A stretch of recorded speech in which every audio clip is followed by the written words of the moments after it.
Okay, thank you for joining us today on Dr. Teach Me to Parent. We have a good program today as we talk really today regarding marriage and the essence of marriage and how you can take your marriage to a higher level, to a higher plane. So we want you to join with us today and interact with us a little bit as you talk with yourselves at home on this issue of marriage and your particular marriage. So our guest today is Jane and Jeff Pearson, who have a couple of messages for you today. They have opportunities of how you can enrich your marriage and some opportunities of attending seminars and workshops in the area of marriage so you can enrich yourself that way as well. So welcome. Thank you. Glad to have you with us, and we're going to have a little fun talk on marriage, and we want to hear about your marriage a little bit, as we unfold this a little bit today. But let me give you a quote as we start our program today, and it's there in front of you. Choose your wife by ear rather than by eye. There you are. It's what takes place between you in conversation, which is really the important thing, as compared to what takes place to you visually. You build your relationships on talk. You build your relationships on listening. You build your relationships on communication. So the ear is the really important communicator when it comes to a marriage relationship. So put that into your thinking and make sure that you are a person that speaks, that talks, that listens, that interacts, and that you have a spouse that does the same thing, because that's where the enrichment really comes. And we're going to have you comment about that a little bit and as we unfold this a little bit today. But Jane and Jeff. Janie, actually. Give me a little bit of your background in terms of your own marriage experience. You learn from your parents, you learn from friends, you learn from grandparents, you learn from extended family members. Who were the mentors of your marriage? Who taught you how to be married, how to live a married life? You want me to go ahead and start? Yeah, go ahead. My parents were probably the parents, chief huh? influencers in my life. I just remember as a child, my dad would come home from work, and we'd run to Dad, but he'd kind of push us aside and get straight to Mom and give her a big kiss, and then he'd give us lots of attention after that. But he played a secondary role. Yeah, he was telling us in just a sweet way that your mom comes first, and that's an important issue. Yeah. You really learned that, huh? You remembered that. That your dad said, Mom comes first. Right. That made Mom feel real good. And they just enjoyed each other. You could just tell. I never felt like I was worried that their relationship was in trouble, because they just enjoyed each other. So as a kid, you see two things. One, you see your parents enjoying each other. Mm-hmm. So you get this kind of positive view of marriage, obviously. Yeah. And then Dad says, okay, we have a priority here. Right. Mom comes first. Yeah. So that's a teaching point about marriage. Right. Yeah. Jeff, did you have the same experience, or was it very different? It was very different. My parents had very different styles, and they didn't work them out very well together. We'll come back to that. The way they handled conflict was completely different. My dad would withdraw, I don't want to have this fight, I'm going to bed. And Mom would want to win the argument just like I do, in the same thing. So that was something I had to learn to work through, is the different styles of handling conflict. How do we handle that? And that was something I really learned a lot from Janie's family too, was how they learned to handle disagreements with each other. Yeah, because it's just different opinion, not necessarily conflict. Yes. Well, it can be. Yeah. Conflict is when you can't resolve a difference of an opinion. Right. You don't have a mechanism, you don't have a way, you don't have a system of taking differences and working them out. So then you have conflict. So most of my training came through the church. I had a unique relationship with a pastor at our church, Pastor Dave Vasquez, and he and I worked together to just work on different things. In fact, we started working with couples in our second year of marriage. So we had been working and learning and you were learning to be married as you were helping young couples learn to be married. Exactly. We were helping with the premarital counseling even in our second year, but we were learning that we were trying to do everything to make our marriage. When we did premarital counseling, we came to Pastor Vasquez and asked him that if we could do everything we want to make our marriage work, because we were both older And I think a lot of couples today are getting married as they get older so they can learn from us. I had a house already. Do you I had think a lot that of those you things. have your own marriage pretty much as you witnessed it and viewed it in your upbringing? That you already kind of followed the model of your mother and your father, both, or you blended it together in some way? Or did you kind of lean your marriage more in the direction of your family background or your family background? Very much in favor of Janie's background Is that because right? it was a very strong relationship built on a relationship with Christ, and they could both help and encourage each other because they had that strong bond of relationship. My parents did not come from that background at all. I had not a much of a religious training growing up at all. Yeah. My parents would take me to different kinds of churches. They said different religions, but it was really like Lutheran and Baptist and those kind of things. Sure. And so I didn't have much of that. So all the stuff I really learned from the time I became a Christian in high school. I till think the that's time I got kind of married. true in a lot of families, though, a lot of marriages, that you kind of create your own marriage on the basis of either the wife's background or the husband's background. You kind of go one way or the other. You do a little bit of blending of both. But I think there's always a little preference for one or the other. Yeah. I don't know if that's good or bad or it creates conflict. Was that all right for the two of you? So, I think we both came from, even though our backgrounds were different, we both came from a background of couples that were committed to one another. Because, even though maybe his parents didn't handle conflict, the way, Sure. he would have hoped, they were committed to each other. I don't think you ever felt like, No, never. he was worried about Yeah, I see divorce what you or mean. that Yeah. kind of So the thing. so So I think we, that really helped when we came into marriage to have that sense of this is for life. We're committed, and that it makes a huge difference in the long do you run. think that's true today? We built that for our daughter. Our daughter told us that she really never worried about us getting a divorce, even though a lot of her friends' parents were getting divorced. It is a We problem for tried- kids. They do worry about that. They do, and so we tried to build that into her, letting her know that our marriage was strong by the things we did, the attention we paid to it, the way we communicated. That's a good point because what you do is you really give your kid a sense of security, really a solid base. When your child or children come to the point where they know and they really believe and they accept the fact that mom and dad are going to be together. Divorce is not an option. They're not going down that path. This is a solid future. That gives a kid a lot of security. And I really think that helps build their self-esteem, all the other issues we're trying to work with. That's If right. they could start with that foundation, it really helps. So the more I can, like Janie's dad did, show that mom has a priority in my life, more important than work. You could tell that story too if you want to. Sure. He chose to have family over making more money. So why don't you tell that story about I just remember when when I was young, my dad had some opportunities to go into business with somebody, and he decided not to take that opportunity because he just kept kind of hearing from people who were in the business that they were I'm so glad I can give my family this vacation or this, Sure. but they weren't spending any time with him otherwise, and he just kind of saw that and decided, I'm going to continue to be a letter carrier and be able to be home with my family, and Sure. I might not be able to give them all the things that maybe some other dad might be able to give their kids, but I can give them my time and attention. And it's important. You learn to be married. right? It's a behavior you learn. It isn't something that just happens, but you learn to be married, and you learn to improve it and strengthen it and build it, and it becomes something over time. It starts one way and it becomes something different.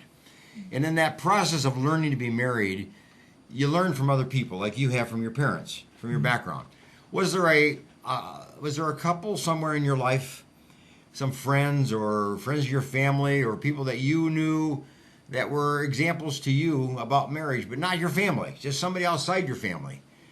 Did you have anybody that was like a model or like an example of saying, this is the kind of marriage I want to have?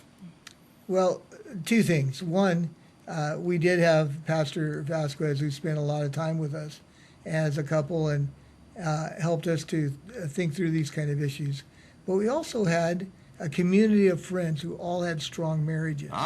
That was very important to us because we would all struggle through the same things.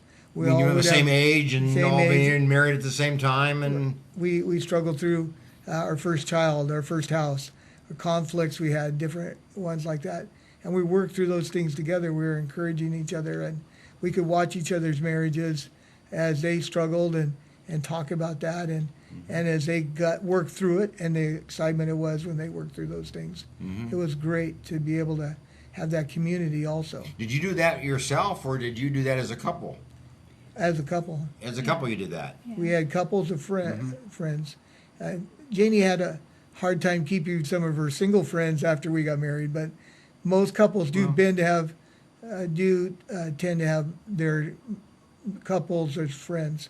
All their friends are couples now, and very few of their friends are still single.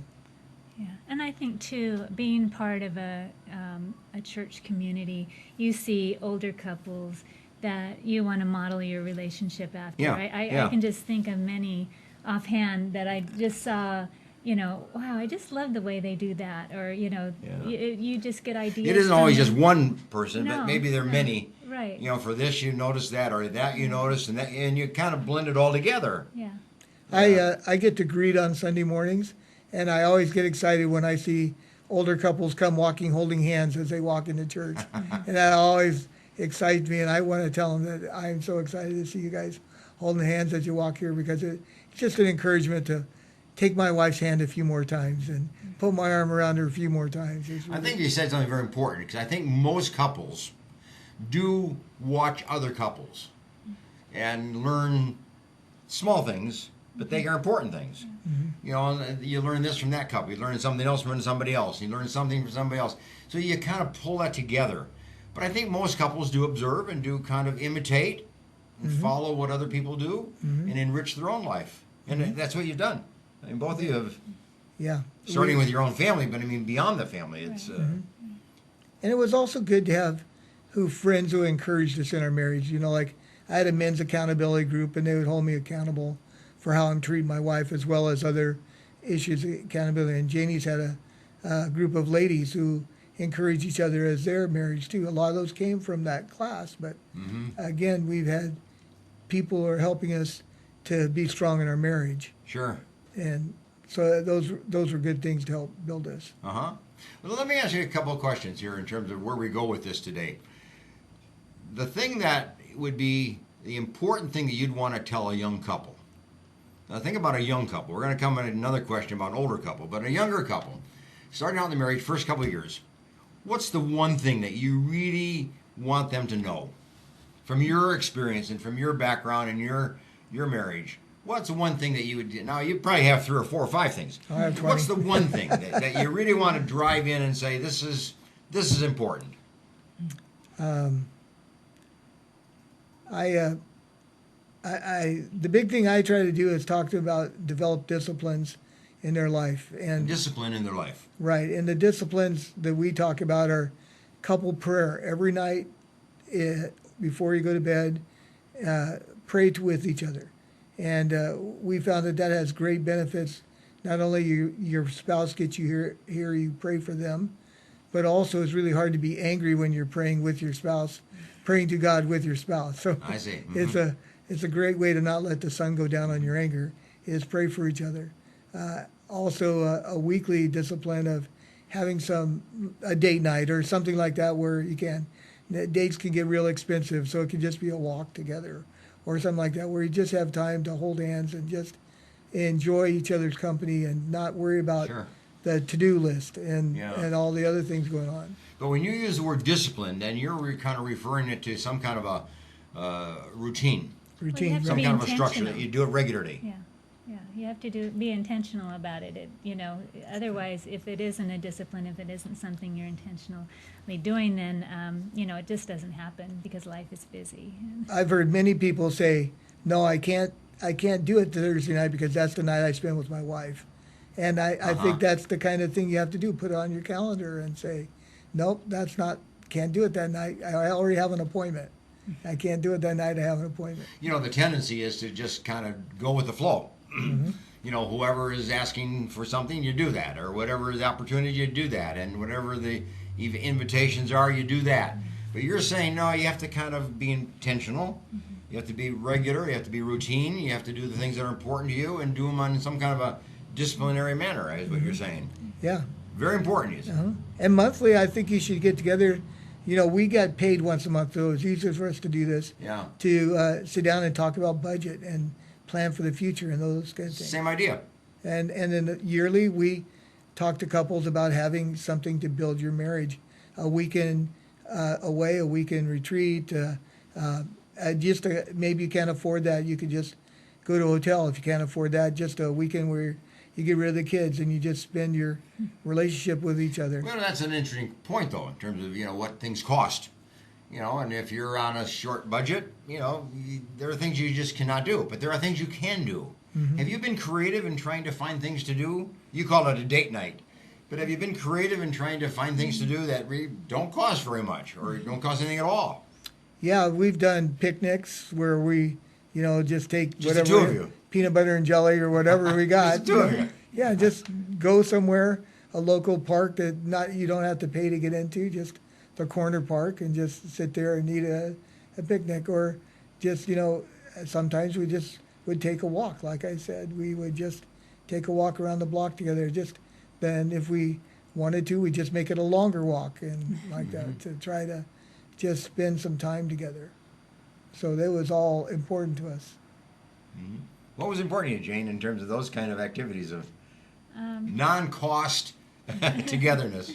I think just the idea that my husband wants to spend time with me, that, I think it's really easy for men to, they're very task-oriented, and, yes, just to be, it's like I've got all these things I need to accomplish, and just to set aside all of that and say, you're important to me, and I'm going to spend time with you and listen to you and just interact with you because I enjoy being with you and I love you. So it says a lot, I think, to a woman when a man takes that time for her. And I suggest you don't go to a movie because you get to know the movie real well, but you don't get to know each other. There's no interaction, basically, right? You need other than you walk there and home. I like food, and so you sit face to face and you talk to each other, or maybe side by side, but face to face, so you can really get the eye contact. If you're sitting side by side, it's romantic, but you don't really get the eye contact to talk to the person. So I really suggest anything you could do to involve a meal or something like that, that'd be great. Do you have fun together? We do. You're a couple. You've been together. How many years you been married? 34 years. 34 years. 9 months, 27 days. Oh, 27 hours, actually. Did you teach him that? No, it's my OCD. I'm a math teacher. But you have fun together? I mean, do you enjoy each other? Yeah, we do. All these years and all this time per day? We enjoy doing things together. We like playing games, like board games. And sometimes when we go on a trip, we'll even take a deck of cards just to have some fun, to just been enjoying time. But just being together, especially the games that don't take a lot of mental process, just something like that. Just enjoy being together. We enjoy one thing we live is 30 minutes away. We live in a little community 30 minutes away from our church, from our doctor, from our school. That time has been great for us just to talk to each other. The drive has just been a great thing. 30-minute drive as you go from home to... We shut off the radio. We just talk to each other, and we talk, and then we talk more. That's a novel idea. To turn off the radio and talk to each other? Yeah. It's a novel just like idea. you said, it's the communication that's important. We go back to what we started with, that the communication is the basis for that marriage. We've got to listen to each other. That ear you talked about, we go back there. That it's got to be something where you spend time just getting to know each other. Because sometimes you have to get past the functional talk to get to the relational talk. Yeah. Functional talk is pass the butter and get in your schedule for the day and things you have to do. I talked to a couple the other day that went from Fresno to Los Angeles, and that's about a 4-hour trip, 5-hour trip. She read a book the entire trip, back and forth. She read 8 hours of a book. He drove 8 hours and had virtually no communication between the two of them. Would you recommend that? No. From what you just said, that would seem... You would never do that. Yeah, we try to spend time talking to each other. I mean, there are times I fall asleep in the car, so it's not like we're perfect on that either. But we recommend using the time to just build your relationship, have fun, and So just car time is an important time. yeah, for us it is very important. And you know what? When my daughter was growing up, we would actually do quiet times. People don't know when you would have Tell me family about Bible that. That's an time. interesting idea. We had this devotional. We would read the devotional, and there would be questions involved, and we talk about that as we drove. We come home from Sunday school, and she would bring her lesson, tell us about what your lesson was about, different things like that. So we would have. There's always the pressure to find time. A lot of couples want to have family devotions. Well, for us, it worked out as we were driving to or from church on Sunday mornings. We would actually have that time So together. you use car time as really a together time, a communication time. Yeah. I mean, a lot of topics. I mean, you gave a few examples, but a lot of topics. But car time was always a good time for you. Yes. And Yeah. and we would build that in around the table. In fact, our first few years of marriage, God allowed me not to be to not have my TV addiction, and then and we didn't even have a TV in our house at all. Yes. And so it really helped us to really build our marriage, just to not have that distraction, especially for me, because I grew up in a house where TV went on at 6 a.m, went off at 2 p.m. So I'm addicted to television. So Yeah. so I've got it was nice the first 3-4 years of marriage not to have a TV at all. Well, tell me about not just car time, but table time. You know, families are to be encouraged to have family time together around the table. You know, eat together, talk together, use the table as a pulling together. Did you do that? Was your table a time for the two of you to be pulled together, and then as a family, you pull? Did you use the table time, Yes, or we did you did. eat separately from each other? Oh no, we always eat together. We've always had time around the table, even more when Jacqueline was born, but especially when we were first married, we would always have meals together. In fact, Yeah. it got to the place where I would have to go to San Francisco for 4 weeks.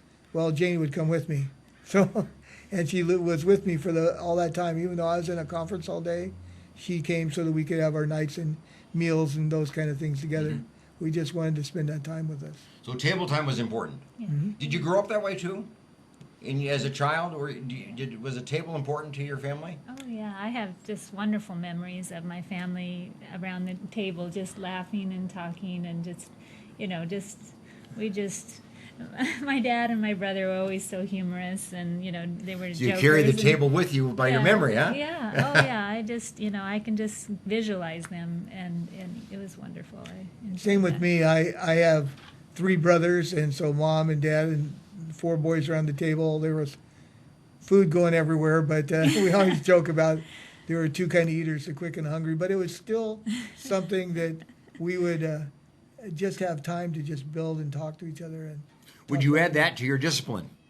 You know, when you were talking about the disciplines of marriage, would you say one of the things that really we need to do is to make sure that we have table time together? I think it's really important. We've seen that modeled too by other couples. One of our friends, they wouldn't leave the table till they read a little bit of the Bible and talk about it, and the father would act it out, kind of stuff, and made it fun for his kids to But they would do that every night before they left the table. They would have a little time of just looking through the Bible and doing different stories from the Bible. So marriage can be fun. Oh yeah, I mean, that's what you were kind of talking about. You've tried to make your marriage a fun experience. He makes me laugh and smile every day. So it's. really bad puns most of the time. But, Well, maybe, maybe okay. sometimes it falls flat. We're going to take a break, and when we come back, I'm going to ask this question. What about older couples, that have been married 20 years, 30 years, like you, 40 years, 50 years? What advice do you have to an older couple? That's different than a younger couple starting out in their marriage and so on, but what can older couples learn from you? Okay, we're going to do it when we come back. So get a cup of coffee, and we'll see you in a couple minutes. The Green Gables Care Home is a 24-hour assisted living facility for the elderly located in Clovis, California, offering spacious private and semi-private rooms which are wheelchair-approved, catering to the special person in your life who needs attention and wants to live in a loving home environment. The Green Gables Care Home has assisted living and secured homes for elderly with Alzheimer's, memory loss, for your loved ones needing assistance with their activities of daily living. Call 559-297-9438 and visit greengablescarehome.com. Sometimes good intentions hurt rather than help.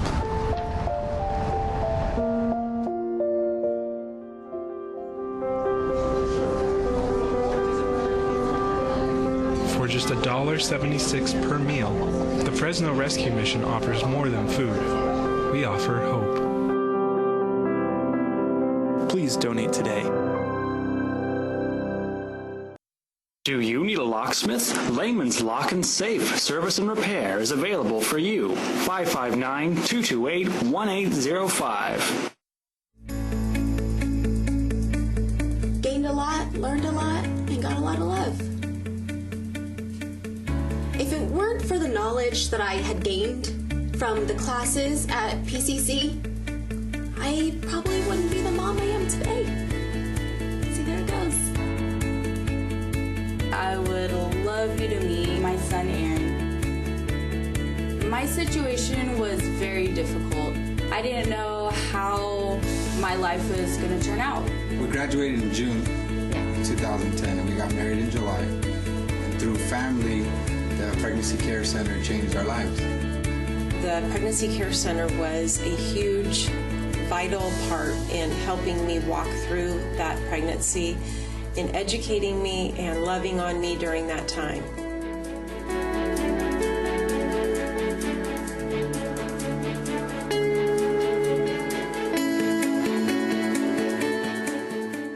Choosing a Medicare plan can be difficult and frustrating. Susan Hatch can guide you through the Medicare maze and help find the right plan for you. Susan helps people understand the confusing and drastic changes that occur every year in Medicare. Susan will only recommend plans that will protect your assets and allow you to continue to see your personal doctor. As a 100% independent agent, Susan is not controlled by any particular insurance company to steer a person onto any one particular plan. Susan was awarded the #1 Medicare supplement agent in California. Look for Susan's Medicare question and answers every Monday in the Fresno Bee. Call Susan at 559-307-2287 and visit MedicareToday.net. CentralValleyTalk.com.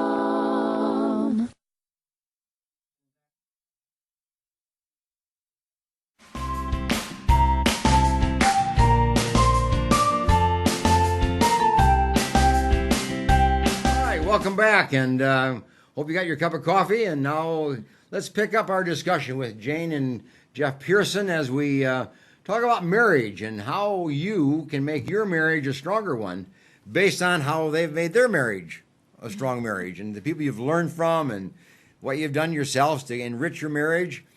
But before we took a break, before that, we were talking about young marriages, people been married just a couple of years and some of the things they can do and important things they can do. But there are a lot of people watching out there today that are married many, many years. And you've been married 30 years. What advice for that population? For the people that have been married many years, it may be different. Is it the same or is it different? It's kind of the same and different. I think the same things apply. I know my heart for young couples when they start out is that they would have a strong relationship with the Lord, because if Christ is really living through them, they're going to be able to love their spouse and care about their spouse unselfishly, and just to foster that personal relationship with Christ, and then that's going to make a difference. And that's my prayer, for these young couples we work with. But I think as you get older, that's got to be the foundation as well. But I think that opens up opportunities to minister together. I just loved seeing my parents as they got older. They started doing care ministry together, where they would visit people in that were shut-ins, or some kind of a volunteer activity together. And and they just sometimes they were just a team, and I just feel like it strengthened their marriage. It gave them a sense of purpose and just excitement together. And I know we've been able to do ministry together as a couple. Well, you do that as a couple. Yeah. You volunteer at Evangel Home here in Fresno. You've been doing that for many years together. Yeah. Mm-hmm. About 29 years. We enjoy that, and we also do other ministries together. I started with the men's ministry at our church. We do an oil change ministry. Well, Janie came and worked with the kids. So when we're that morning, we're both serving at the same spot at the same time, and not try to develop one ministry for me and one ministry for her. Then you got 2 nights away from each other. Where if you can do ministry together, then you're able to do that. So we're working on our part of trying to get to where we can minister to older homebound people and other people in the hospital. We want to do more visitation. That's one we're working on. We've got these other ministries we do already, but that's another one we want to be able to do together. Sure. So keep being creative on trying to think of ways to help other people together. Yes. Because that really helps. You know, that idea about finding an activity, volunteer activities, groups, meetings, lessons, classes you can go to together. Mm-hmm. You do them together. Right.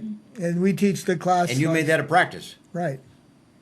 Reminds me of the joke that Red Skelton used to say. He says that for a marriage, everybody should go out to eat one night a week. You go on Tuesday and you go on Thursday. Now, that's how he said it. You wouldn't agree to that. No. You're saying we go out one night a week together. Yeah. Yeah, well, that was Red Skelton. Yeah. Point of view. My mom loved Red Skelton. We have a lot of her videos that my mom collected. So. Yeah, I'll bet so. Yeah.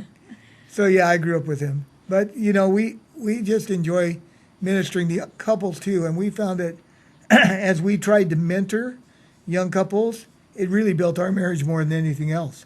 Because as we try to work through some of these things, we would have to talk about ourselves to be able to help other couples on that. So you'd recommend for an older couple to find a younger couple to mentor.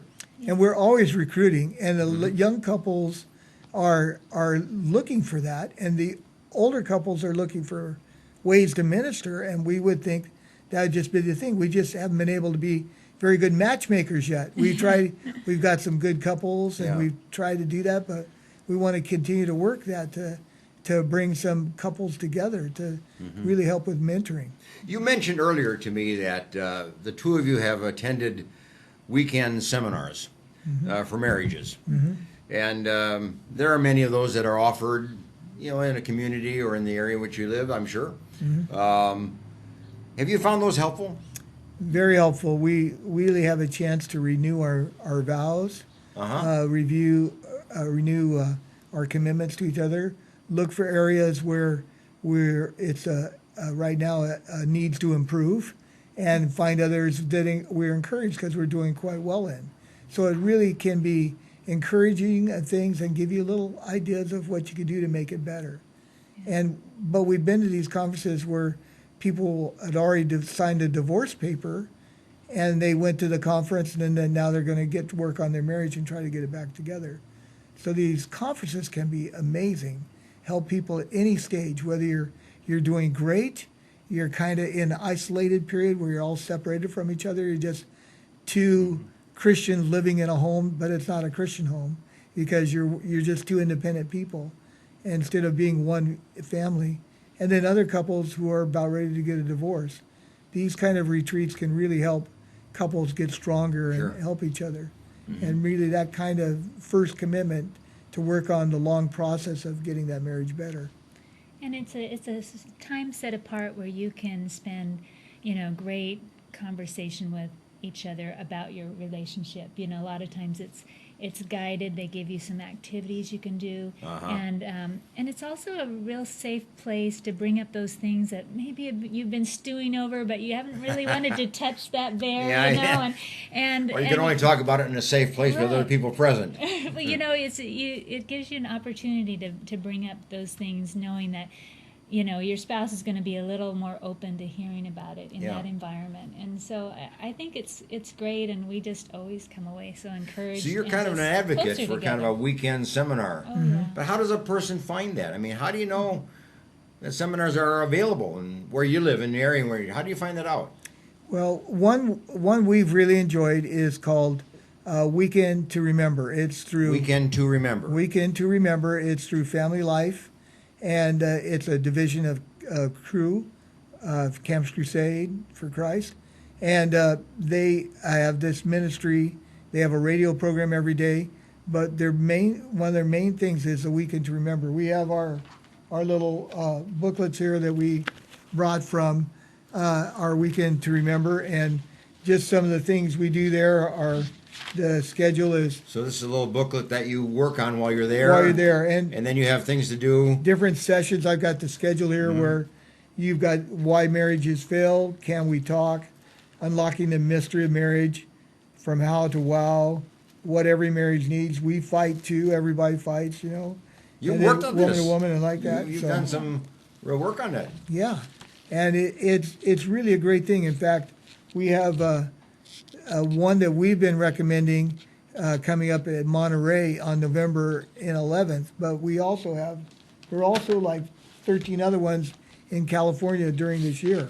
There are some coming up in November, December, and then some all the way through May of next year. So, yeah, at the beginning of November, there's one in San Diego. Monterey is the weekend of the 8th and 9th. 22nd, Sacramento, San Diego. And then in 2020, there's Napa in February twice, at Torrance, Ventura, and Anaheim in So San they're all Francisco. over. All over California, different weeks and like So that. if I wanted to find one that I wanted to go to, is there a source? Is there a number that I call? Is there some kind of a contact? There's weekendtoremember.com. Weekendtoremember.com. Yes. Okay. So Weekend to Remember, all connected. All one word, weekendtoremember.com. And the phone number is 800-358-6329. That's 1-800-358-6329. And you can register there.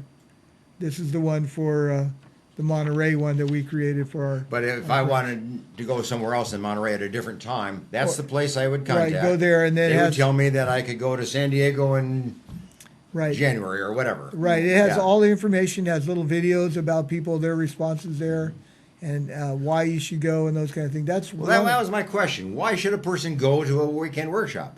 I mean, it is a time away, and it is a time you can talk a little bit more. But is there something really unique about it? Well, again, you're away. You're not focused so much on changing diapers or I've got to get this done for work. You've committed this time to just be together.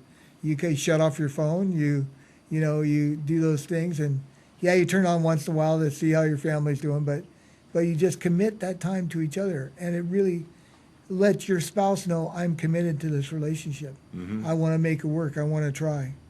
Mm-hmm. So we really suggest this for couples of all ages. It's one of those disciplines we do, whether you're younger, older, and again, we've been married and we've been teaching about marriage for 32 years, and we still learn something new every time. We've really found that it's something that if we're open ourselves, we can really help. So you're really saying if I hear a workshop, a seminar for a weekend or something, or even a whole day, go. Yes, and go. In fact, we've had some here in town. There was one conference that came to a church here in town called Love and Respect. That was just a great one. It was a Friday night, Saturday, and just a tremendous one. If there's camps around where, like a Hume Lake has a marriage camp, a couples retreat, different organizations put it on in town. You said you had one from your organization as a couples. Yeah, Rector Revive is another one that is available many times throughout the year, and that's advertised. Mm-hmm. So a lot of people can hear about it. It's the idea of, if you're not thinking that way, you wouldn't notice it. Mm-hmm. But if you're saying we need to do something in our marriage, not because it's bad, but if we could just put some new life into it, then you start looking for things, and then you find weekend workshop of some kind, and you go. But you have to be thinking that way. Right, and it has to be a discipline, a priority. You have to be thinking about your marriage during the year to even plan that. Because sometimes you want to start saving for that because you don't have the money in your budget. You need to start There you are. putting $20 away a month till you can afford to go to the one. And we've helped couples in our group to make sure that they're thinking about it ahead of time to try to plan for this so that they can have Is that really end. something for a young couple that had been married within the year, go to a workshop? Or is it better for somebody who's been married 5 years or 10 years or 20 years, if that matter? I was going to bring that up about the first year of marriage. Some couples read all the books, read everything they can find and that. Yes. And then they try to do everything during their first year of marriage. And it's just too much. Yes. It's just overload. And you just can't do everything in every book and everything all during the first year of marriage. You just have to sometimes work through things yourself and not listen to this advice from mom and the book and this author and this radio program and that. You just have to do it. But yes, in the first few years, you should really have time to put that away and make that a discipline you do. I mean, you want to do well. You want your marriage to work and you want it to be well. You want it to be strong. You want it to be long-lasting. So in some ways, you really do want to read books. You really want to go to a workshop for a weekend. You really do want to talk to other couples. You want to observe other couples. I mean, it's working at it. Yeah. It's intentional, I think, was your word. And we never get tired of going to things like this. You may hear similar things like, oh, I've heard that before. But every once in a while, there's something really revolutionary that you hear that, we went to a retreat a couple years ago where the speaker was talking about mental fidelity. We know about fidelity and being faithful in your marriage, but she was talking about how when you think about your spouse, you want to think positively about them. You don't want to focus. You're going to think about, oh, I wish he wouldn't do that, or but you can think that, but then you can also focus and just kind of tune in on that, and you've tuned out the rest. And it was so revolutionary to me to think well of my spouse just in my thought process, because it's like I love 95% of the person Jeff is, and there's like a 5% that bugs me, and I'm sure it's more than 10% 5, trust for me. when he looks at me, and so it's like you can focus on those things. But I heard that at a conference, and it really changed. But you said something that was very interesting, Jane, and that is it's often just one little thing. Yeah. It's often just you just caught something that made sense to you at that particular point in time, and it helped pull together an idea and a way of living and a way of relating and differently and improving. But it wasn't a great big imaginative idea, but it was just something that came to you as a point at the right time, and you were ready for that. Right. Yeah, I've found things too that I get challenged on that I thought, oh, that's something I need to work on, and it's just a little thing to just tweak a little bit. Again, there are a lot of great marriages out there that just always need encouragement and growth area like that. But if we just live in the world's going to pull us away from marriage to isolation. That's one of the first things in that conference was the world's going to want you to be isolated. But if we don't work on it, and that's what's going to happen to us, we're going to be two individuals, not one close couple. There's a danger point, though, that when you watch other couples and you observe them and you try to emulate them a little bit, maybe, there's always that tendency to see them as being better than you, and that they are perfect and you're not, or they're very good and you're not. And you always put yourself down, that you have a lot to learn, or you don't do this, you don't do that, you don't do some other things, when in fact you probably do have a strong marriage, and you have something to offer that person as well. But we always see it as kind of, they're better than we are. Yes, and I think that's one thing that everyone needs to do is just be honest that, like it says in that seminar, we fight too. Everybody fights. Everybody has arguments. You don't hear that sometimes. Right. No. Yeah, everybody has faults. Everybody has little intricacies that you just bug, and that's where grace comes in. That's where you just have to give your spouse grace because, yes, she has to put up with, I have to have the dishwasher organized the right way. If the dishwasher is not the right way, yeah. And she gives me grace on that, and that I would able to go through and fix the bowls just right, because that's where my OCD kicks in. But she just gives me grace on that, and there are times I forget to do something that she's asked me to do over and over, and again, she just gives me grace on that. And by the way, I have to tell you, our biggest argument most of the time is who got the better deal. I got the better deal in this relationship. That's our argument most of the time. That's what you argue over? Yeah. Keep arguing. That's good. That's a good topic to argue over. I really did. I got the better deal. You don't want to argue over who's got the worst deal. Yeah. You want to argue who's got the better deal. I win. Let me ask you the question, kind of pull this together here a little bit.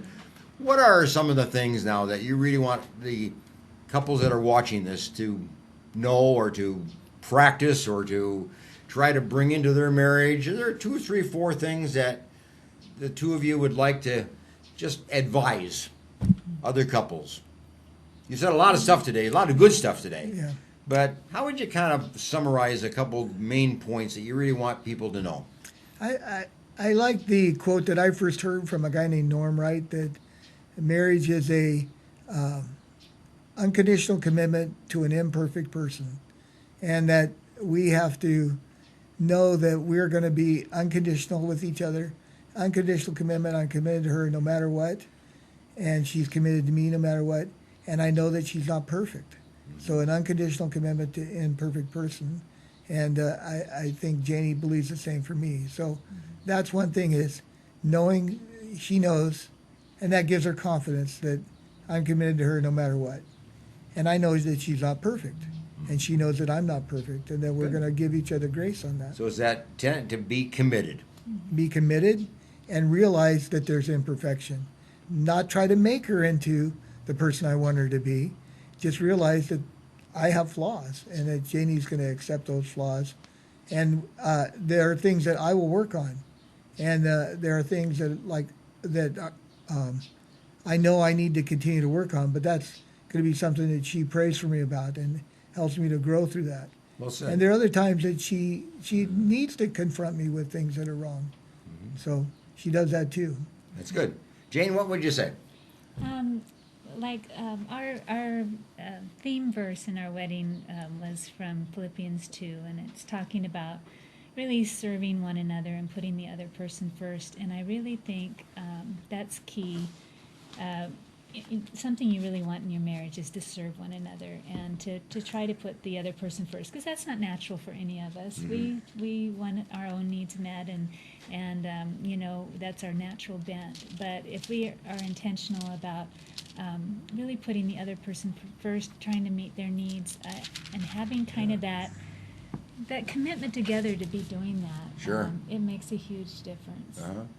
But you also talked about table time together. Mm-hmm. You talked about car time together. Mm-hmm. You talk about a special date time. Right, daily, weekly, together. Monthly, yearly, daily prayer. That's so important. Daily prayer with each other, and you can work out the details in that. Weekly, date, something to enrich your marriage. Monthly, get to goals, and yearly, some kind of time to just set apart time for your marriage. But you put that together in an interesting way when you call it a discipline. Mm-hmm. That means you do these 5 things or 6 or 7 things regularly. You commit to them. You live by them. Mm-hmm. They have a priority. They have a special place in your day, in your week. Mm-hmm. It's the discipline of it. But it's still, even though it sounds like it's work, it's great for the relationship, and it can be a lot of fun. Our prayer times are just special times, but our date nights are a lot of fun. So every part of it is important to us. Yeah. And I think too, advice I would give is just, everybody's going to go through really hard times. Everybody has their own. You're going to face health challenges. You're going to face loss and grief, and you're going to, life just throws things at you and you have to. I think you want those things to pull you together instead of pull you apart. Pull you apart. And really be intentional about we're going to support one another. we've got each other's back. Yeah. We're a team, you know, and just have that attitude going into these things that really throw you for a loop, you know. I have a quote that I'm going to ask you to comment on. Okay. That we're going to use the quote as kind of pulling our program together today at the end of it. But it's a quote that, you know, has a lot of meaning, and I'd like you to kind of interpret it, you know, as you would view it yourself. And it's on the screen in front of you there. And in the word wedding, the we comes before the I. So if you look at the word wedding, those two words come right out of it, but the we is first and the I is second. Comment on that. What does that mean to you? I think the I is still in the wedding, is still in the relationship. It is there. But the we is more important. I mean, I think there's a book out now called "We is Greater Than Me," and I think it's the same idea. Same idea. That we build this relationship with each other, and sometimes I should and do choose to us over my needs, and I want to choose that. And I think that's what we look for when we need help and get a counselor, somebody who's for the marriage, not for either individual. When we're looking for mentors, we're looking for somebody who's for marriage and not I'm on your team or I'm on that team. I want the we is more important than the I. What's your thought on that, Jane? Oh, I just, it's the priority, you know. You want to have that close relationship, and it's not going to happen if it's all about I, you know. Yeah. If it's all about me. Well, priority, when you have I, then the rest of the world is nothing. Right. Yeah. Right. You Yeah. know, and so it's just it's an outlook, you know. It's a mental attitude you have to have. It goes back to that verse we talked about. Do nothing selfishness or empty conceit with a million mind. See the other person as more important than yourself. Sure. So that's what it is. You mentioned a book. I hadn't heard of that book before. So, what was the name of it again? We is greater than me. We is greater than me. It just came out. I don't know who the author is. I know it's a lady, but I just saw it as one of the things that came up on my marriage. That's good. Thing. A lot of people. Well, people can look at it on the internet and find it. We is greater than me. Me, right. Interesting title, but it puts it in perspective. You know, is that a marriage is we, a marriage is us, a marriage is all of us, and it includes children and extended family members and friends and relationships that you have. It's a large circle. I remember a illustration of this, where at one retreat they took a blue piece of paper and glued to a pink piece of paper. The next morning they tried to tear it apart, and it turns out that it was an illustration of divorce. You try to get a divorce, one of the things was that the glue was stronger than either one of the other two papers. The glue was held together. There were pits of the pink on the blue and stuff like that. So again, marriage is stronger than either one of the two individuals, and you need to keep that. Good analogy. Yeah, so it is good. Well, thank you for joining us today. Hey, we had a great time. Yeah, Jeff and Jane Pearson. And marriage is important to you. Yes, we love it. And you want it to be important to all of us. Right. And you want it to be a top priority. Yeah. Top priority, don't you? Right. Well, you share some good ideas and some good of your own life. Mm-hmm. You guys enjoy each other. Yeah. You guys enjoy marriage. We do. We love it. No wonder you're married. Yeah. You ought to be married. You're good together. You're fun together. You enjoy each other. Yes. You laugh together. You pray together. You sing together. You travel together. You talk together. You read together. I mean, you guys do it. We love it. She's my best friend. And you got friends together. Yeah. Anyway, thanks for joining us today. We're going to see you next week. And hope you have found it to be helpful today. Bye for now. Bye-bye.